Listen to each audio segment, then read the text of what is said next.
umuman, masalan, necha yoshli futbol muxlisiz sizga savol. Ko'rganmisiz shunaqasini? Ko'rgan bo'lsangiz yozing. O'zbekiston o'smirlar yoshlar terma jamoasi bilan bu yuz beryapti. Va biz buni jonli efirda hayajon bilan, mana rostdan ham butun turnirdagi hayajonimizni bugun chiqarib tashlab, lekin bu qanaqa hayajonlar edi? Albatta boshida qayg'uga tushdik, lekin ikkinchi taymda qanchalik burilib o'zgarib ketdi. Ikkita gol urdik. Oxirgi sekundlargacha yotib olmasdan qanaqadir bir futbolga aloqasi bo'lmagan qiliqlarsiz toza o'ynab, toza g'alabaga erishdik. Ikkita to'p farqi bilan. Aynan shunday. Barchaga mana shu bir g'alaba muborak bo'lsin do'stlar. Biz buni deyarli bir oy kuzatdik, bir oy tomosha qildik, bir oy muxlislik qildik va ular har o'yinda, har daqiqada isbotlashdi chempionlikka munosib ekanligini. Humoyun Oripov edi bizning matbuot kotibimiz do'ppida. Respekt bu jamoani shakllantirgan, bu jamoada o'ynagan, bu jamoa atrofida bo'lgan barchaga respekt. Hurmatimiz muxlislarga va mana birlashib ketyapti muxlislar bilan futbolchilarimiz. O'zbek futboli rostdan ham 2025-yilda mana shu yilda ajoyib damlarni boshdan o'tkazyapti. Ha, haqiqatan ham tarixiy g'alaba. Buni hali ko'p tahlil qilinadi. Bu final ko'p o'rganib chiqiladi va bu bilasizmi, Orif bitta narsa, mana bunday xarakter bu qon-qonimizga singib ketadi hali. Hech qachon taslim bo'lma, hech qachon kurashni to'xtatma, hech qachon umidni yo'qotma. Ulug'imsan, vatanim yangrayapti adashmasam. Sevara Nazarxonning asrlarga tatigulik hit qo'shig'i Muhammad Yusuf Saudiya Arabistonida g'alabaga bag'ishlab, bizning g'alabamizga bag'ishlab yangramoqda.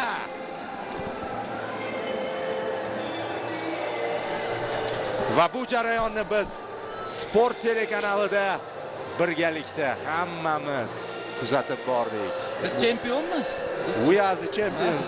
Yo'q, buni Sevara aytmagan. Buni Sevara aytdi, Queen aytdi. Queen aytdi. Bizning quloqimizga hamma narsa o'zbekcha bo'lib tuyulyapti. Undan oldin menimcha yangradi. Mayli. Aralashib ketdi hammasi. Jahon klassikasi, o'zbekona kuy-qo'shiqlar, bu yog'i bayramga ulashib ketdi, ulanib ketdi. Nima desak ham hozir yarashaveradi. Yigitlar qahramonlar. Toifda, Saudiya Arabistonida mezbonni bunday ssenariy bilan hozir saudiyaliklar ham qarsak chalayotgan bo'lishi kerak agar haqiqiy chin muxlislar bo'lsa. Aytmoqchiyim, saudiyaliklar agar olqishlar bilan bizni qarshi olishsa, o'sha chiqayotganimizda, oltin medalni olishga chiqayotganimizda bu to'g'ri harakat bo'ladi. Ha do'stlar, bu bolalar boshqacha bolalar. Yangi O'zbekistonning yangi yoshlar jamoasi. Oltin avlod. Bu ham endi aniq oltin avlod.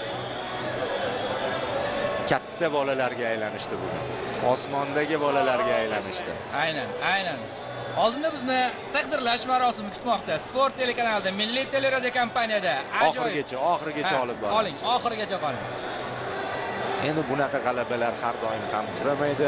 Endi bu yog'iga aytayapman-ku, impuls borda, ta'sir kuchi. Mana milliy jamoamiz comebacklarni odat qildi va bu hamma avlodga o'tdi.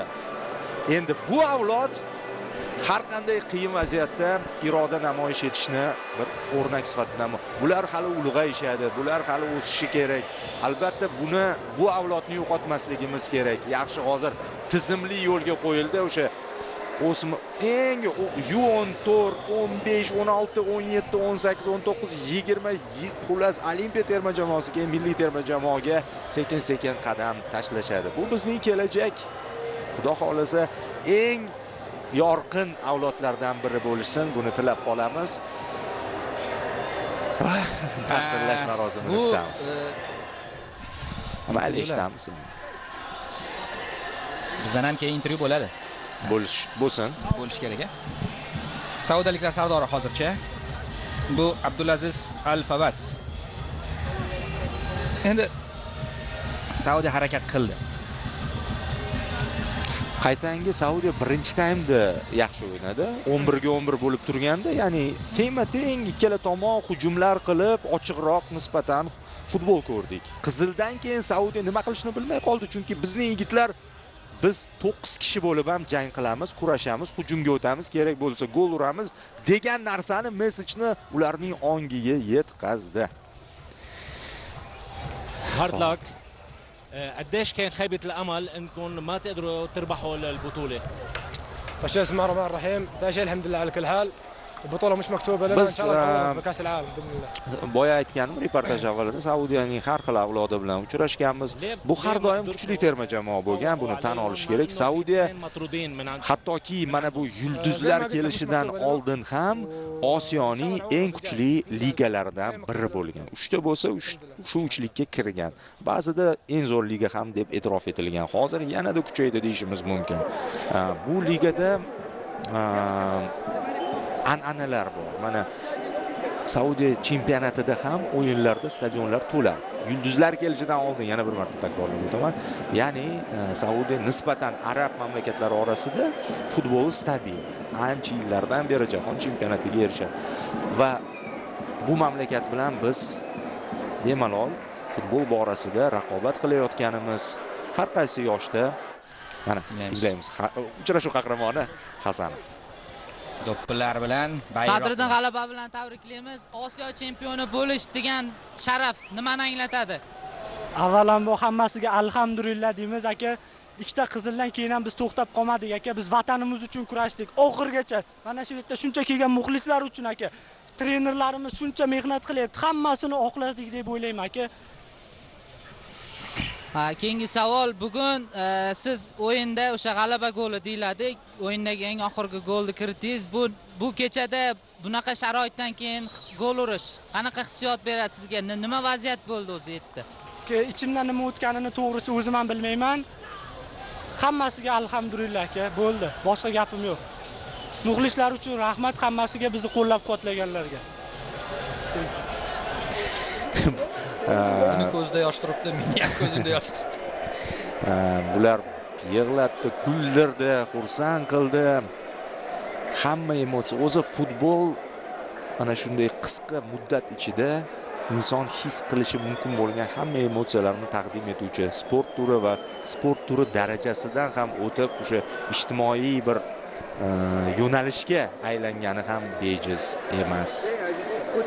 Aynan shunday do'stlar va mana shu Osiyo Kubogi biz uchun o'ta muvaffaqiyatli, sharafli o'tgan Osiyo Kubogining taqdirlash marosimi bizni kutmoqda. Shohsupa tiklandi, medallar olib chiqilmoqda, rasmiylar chiqadi. Ha do'stlar, biz o'sha tarixdan xulosalar chiqarib keldik va mana bunday hozir Sadriddin ta'kidlagandek ajoyib finalda birinchi taymdan keyingi murakkab vaziyatda qanday o'ynash kerakligini bu 17 yoshli bolalar, yigitlar, futbolchilar va allaqachon katta shaxslar, ya'ni shakllanishdi. Bu ularning o'rnida ya'ni ta'sir o'tkazadi. Umid qilamiz boya buni endi hammasini ular katta futbolga o'tganlarda ham mana shu iste'dodni, iqtidorini rivojlantirishni albatta uddalashadi. Xullas, ular tarix yozishdi.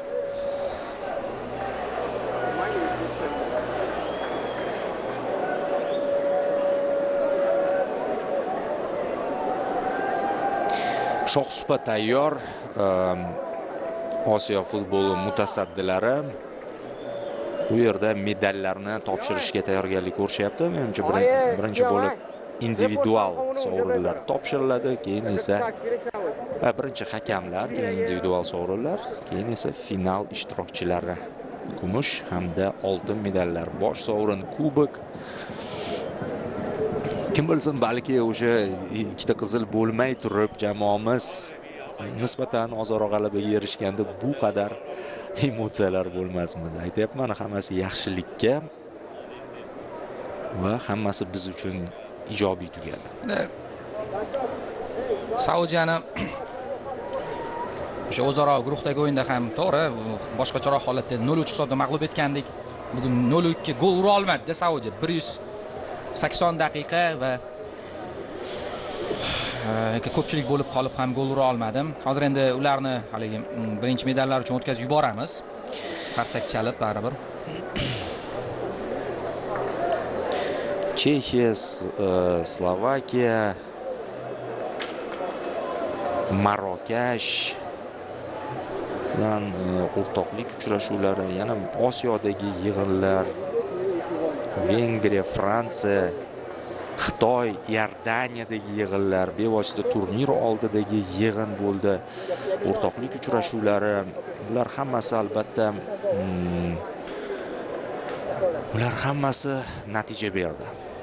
Sharoit taqdim etildi. O'zbekiston futbol assotsiatsiyasi ushbu terma jamoaga hammasini tashkil etdi va yigitlar, jamoa, murabbiylar, staff hamma shunga yarasha natija ko'rsatdi. Hammasi bir-biriga bog'liq. Hammasi bu futbol jamoaviy o'yin deydi-yu, har maydondagi jamoadan tashqari ham maydon tashqarisida jamoalar bor. Xullas, mana boshlanyapti. Ancha pauzadan keyin xotirjam tarzda endi jarayonni kuzatamiz.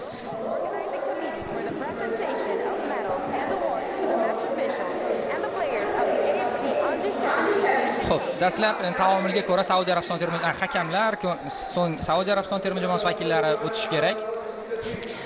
Boya